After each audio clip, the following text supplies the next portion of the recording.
নমস্কার, দেখছেন কলকাতা টিভি। আপনাদের সঙ্গে আমি মধুবন্তী। শুরু করছি সংবাদ সারাদিন। শেষ দফায় তৃণমূলের অনায়াস জয় নাকি হাড্ডাহাড্ডি লড়াই? কলকাতা থেকে মথুরাপুর 9টি কেন্দ্রই কিন্তু একেবারে বলা যেতে পারে জোর কদমে প্রস্তুত, জোড়া ফুলের শক্ত ঘাঁটি। 21-এর বিধানসভা ভোটেও তৃণমূলের পক্ষে উপচে পড়া ভোট। এবার গেরুয়া সবুজ লড়াই কতটা জমজমাট? কলকাতায় মোদির শেষ লাভের প্রচার ডিভিডেন্ড দেবে? আশায় পদ্ম শিবির, আমল দিতে নারাজ ঘাসফুল।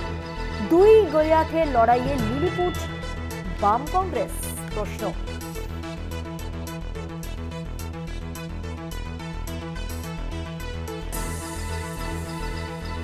আর এই বিষয় নিয়ে কথা বলবো, সরাসরি নিউজ রুম থেকে রয়েছেন আমাদের পলিটিক্যাল এডিটর আশিস চট্টোপাধ্যায়ের। কথা বলবো আশিসদার সঙ্গে। আশিসদা, আগামীকালের ভোট প্রস্তুতি তো আমরা দেখতেই পাচ্ছি। আজকে ডিসিআরসি কেন্দ্রগুলিতে যে তৎপরতা চোখে পড়ছে, কিন্তু আগামীকাল যে মহাযজ্ঞ, 9টি কেন্দ্রে রাজ্যে ভোট, তার মধ্যে 3টি কেন্দ্রকে বেছে নিচ্ছি। এই মুহূর্তে আপনার কাছ থেকে জানতে চাইবো, কলকাতা উত্তর, কলকাতা দক্ষিণ এবং দমদম ধারে ভারে যে দলগুলি রয়েছে, এই মুহূর্তে কি মনে হচ্ছে তারা কি স্ট্র্যাটেজিতে এগোচ্ছে? কারা এগিয়ে থাকবে? কাদের জন্য কতটা কঠিন লড়াই হতে চলছে? সব মিলিয়ে রাজনৈতিক সমীকরণ ঠিক কোন জায়গায় দাঁড়িয়ে? মধুবন্তী, খুব ভালোভাবে 3টে কেন্দ্র বেছে নিয়েছো তুমি।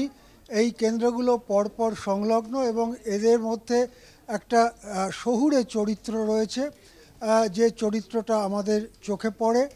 আমরা দেখেছি যে এই এলাকায় প্রধানমন্ত্রী খুবই গুরুত্বের সঙ্গে প্রচার করেছেন, মুখ্যমন্ত্রী মমতা বন্দ্যোপাধ্যায় সহ তৃণমূল শিবিরও। আবার প্রদীপ ভট্টাচার্য বা তাদের ক্যান্ডিডেটদের হয়ে কংগ্রেস এবং বাম শিবির, সায়রা শাহ হালিম, সুজন চক্রবর্তী, তাদের জন্য বাম কংগ্রেস শিবিরও প্রচার করেছে। আমি এখানে একটু ভেবে দেখতে চাই যে এই কেন্দ্রগুলো, যেগুলোকে সাধারণভাবে তৃণমূলের গড় বলে চিহ্নিত করা হয়, সেখানে 2021 সালে সমর্থনের চেহারাটা ঠিক কী ছিল। যেমন ধরুন কলকাতা উত্তর, মধুবন্তী, কলকাতা উত্তরে 7টা কেন্দ্র, চৌরঙ্গি, এন্টালি, বেলেঘাটা, জোড়াসাঁকো, শ্যামপুকুর, মানিকতলা এবং কাশীপুর বেলগাছিয়া, এই 7টি বিধানসভা কেন্দ্রেই কিন্তু বিপুলভাবে জয়ী হয়েছিল 2021 সালে তৃণমূল কংগ্রেস। এখানে অন্য কেউ কোনো আসনে জয়ী হতে পারেনি।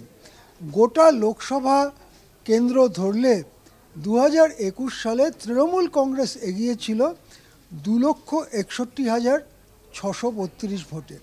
2,31,600 ভোটে এগিয়ে থাকা একটি দলকে কিভাবে হারিয়ে দেওয়া যাবে বা হারাবার কোনো স্ট্র্যাটেজি বিজেপির আছে কি না, এটা অবশ্যই স্পষ্ট নয় বা সেটা প্রায় সম্ভব নয় বলেই মনে হচ্ছে। আমরা নিশ্চয়ই এর পরে আমাদের যারা সাংবাদিক ওই অঞ্চলে ঘুরে বেড়াচ্ছেন তাদের থেকে গ্রাউন্ড রিপোর্ট আমরা পাবো।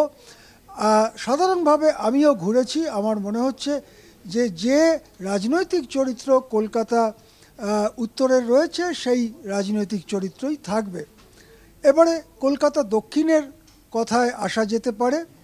কলকাতা দক্ষিণে যে 7টি বিধানসভা কেন্দ্র আছে, কসবা, বেহালা পূর্ব, বেহালা পশ্চিম, কলকাতা বন্দর, ভবানীপুর, রাসবিহারী এবং বালিগঞ্জ, এই কেন্দ্রগুলোর 7টি কেন্দ্রের প্রত্যেকটিতেই বিপুল ভোটের ব্যবধানে 2021 সালে জিতেছিল তৃণমূল কংগ্রেস।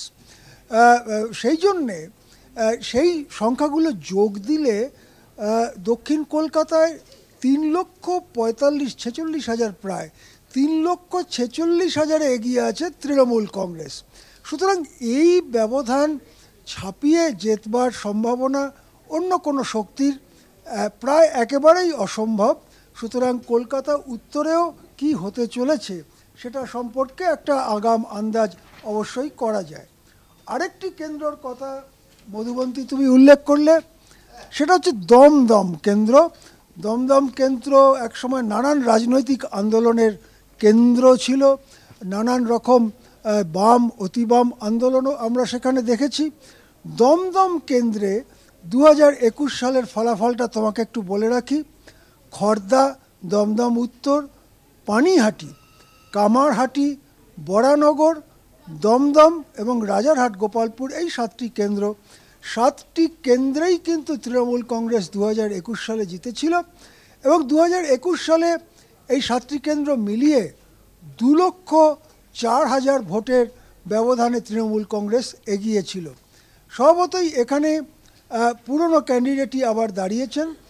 সব মিলিয়ে এখানেও তৃণমূল বিরোধীদের থেকে কয়েক কদম এগিয়ে বলেই গ্রাউন্ড রিপোর্টে মনে করা যেতে পারে। হ্যাঁ মধুবন, আশিসদা, দমদমের কথা যখন উঠলো, মমতা বন্দ্যোপাধ্যায় দুদিন আগে একটা বিস্ফোরক দাবি করেছেন। তিনি বলছেন যেটা যে সিপিএম প্রার্থীর সঙ্গে বিজেপির একটা সেটিং এর অভিযোগ তিনি এনেছেন। এটাকে কিভাবে ব্যাখ্যা করবেন? দেখুন, রাজনীতিতে যে কথাগুলো বলা হয় সেটা রাজনৈতিক অবস্থান থেকে বলা হয়। সিপিএম বলে বিজেপি আর তৃণমূল সেটিং, তৃণমূল বলে বিজেপি এবং বামপন্থীদের সেটিং। আবার আমরা দেখেছি বহু বাম ভোট রামে চলে গেছে এর আগের ভোটগুলোতে। সুতরাং সেই মন্তব্যগুলো থাকতে পারে।